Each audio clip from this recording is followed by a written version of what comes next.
ओम शांति। 23 जून 2025 के बाबा के मधुर महावाक्य। बाबा कहते तुम्हारा पहला पहला पाठ है, मैं आत्मा हूँ, शरीर नहीं। आत्मा अभिमानी होकर रहो तो बाप की याद रहेगी। तुम्हारा पहला पहला पाठ है, मैं आत्मा हूँ, शरीर नहीं।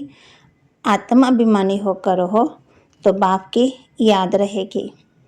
प्रश्न, तुम बच्चों के पास कौन सा गुप्त खजाना है जो मनुष्यों के पास नहीं है? तुम बच्चों के पास कौन सा गुप्त खजाना है जो मनुष्यों के पास नहीं है?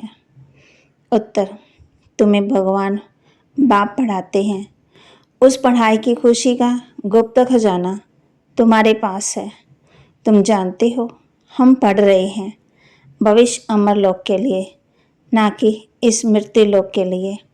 बाप कहते हैं सवेरे सवेरे उठकर घूमो फिरो, सिर्फ पहला पहला पाठ याद करो तो खुशी का खजाना जमा होता जाएगा। ओम शांति। धारणा के लिए मुख्य सार, योग बल से अपने सर्व कर्मेंद्रियों को वश करना है। ऐसे वृक्षपति बाप की याद में रहना है। सच्चा वैष्णव अर्थात पवित्र बनना है। योग बल से अपनी सर्व कर्मेंद्रियों को वश में करना है। एक वृक्षपति बाप की याद में रहना है। सच्चा वैष्णव अर्थात पवित्र बनना है। सवेरे उठकर पहला पाठ पक्का करना है कि मैं आत्मा हूँ, शरीर नहीं। हमारा रूहानी बाबा हमको पढ़ाते हैं ये दुख की दुनिया अब बदलनी है। ऐसे बुद्धि में सारा ज्ञान सिमरन होता रहे। सवेरे उठकर पहला पाठ पक्का करना है कि मैं आत्मा हूँ, शरीर नहीं। हमारा रूहानी बाबा हमको पढ़ाते हैं ये दुख की दुनिया अब बदलनी है। ऐसे बुद्धि में सारा ज्ञान सिमरन होता रहे। वरदान, हर खजाने को कार्य में लगाकर पद्मों की कमाई जमा करने वाले पद्मा पदम भाग्यशाली भव।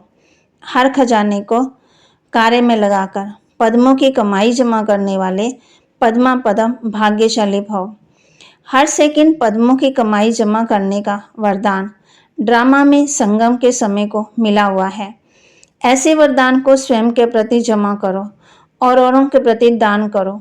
ऐसे संकल्प के खजाने को, ज्ञान के खजाने को, स्थूल धन रूपी खजाने को कार्य में लगाकर पद्मों की कमाई जमा करो, क्योंकि इस समय स्थूल धन भी ईश्वरीय अर्थ समर्पण करने से एक नया पैसा एक रत्न समान वैल्यू का बन जाता है।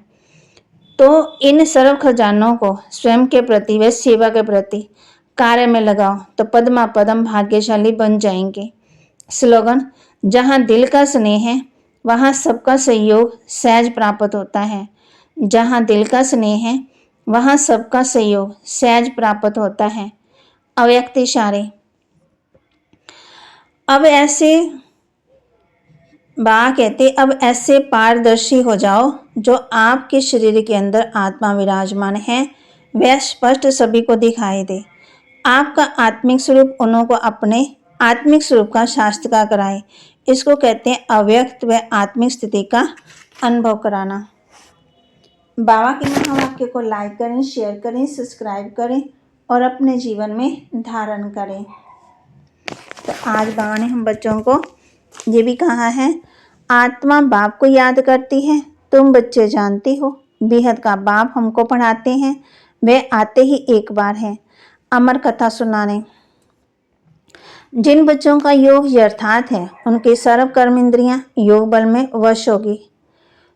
योग में पूरा रहने से कर्म इंद्रियां शीतल हो जाती हैं। ये भी बच्चे जानते हैं हमको ज्ञान सागर बाप पढ़ाते हैं, कोई मनुष्य नहीं पढ़ाते। ये पक्का कर लेना है, पढ़ना तो है ही। सतयुग में कोई भी देहधारी पढ़ाते हैं या देहधारी नहीं। ये कहते हैं मैं पुरानी देह का आधार लेता हूँ और लेकर तुमको पढ़ाता हूँ। कल्प कल्प मैं तुमको ऐसा पढ़ाता हूँ, फिर कल्प के बाद ऐसा पढ़ाऊंगा। अब मुझे याद करो तो तुम्हारे विकर्म विनाश हो जाएंगे।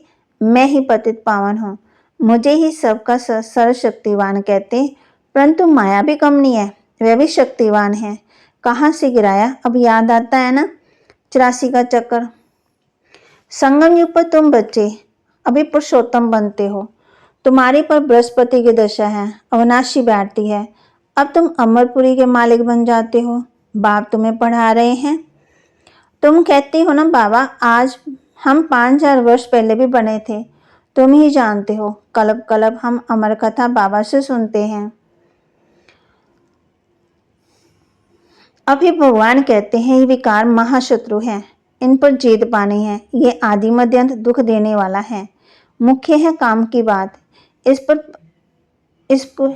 पर ही पतित कहा जाता। अभी पता पड़ा ना, ये चक्कर फिरता है। हम पतित बनते हैं, फिर बाप आकर के पावन बनाते हैं ड्रामा अनुसार। दैवी गुण धारण करने हैं, किसी को भी दुख नहीं देना है, सबको रास्ता बताते जाओ। बाप कहते मुझे याद करो तो पाप कट जाएंगे। पतित पावन तुम मुझे ही कहते हो। ये कोई को पता ही नहीं है कि पतित पावन कैसे आकर के पावन बनाते हैं। कल पहले भी बाप ने कहा था कि माँ में कम याद करो। ये योग अग्नि है जिससे पाप भस्म होते, खाद निकलने से आत्मा पवित्र बन जाती। तो बाबा के महावाक्य को लाइक करें, शेयर करें, सब्सक्राइब करें और अपने जीवन में धारण करें। ओम शांति।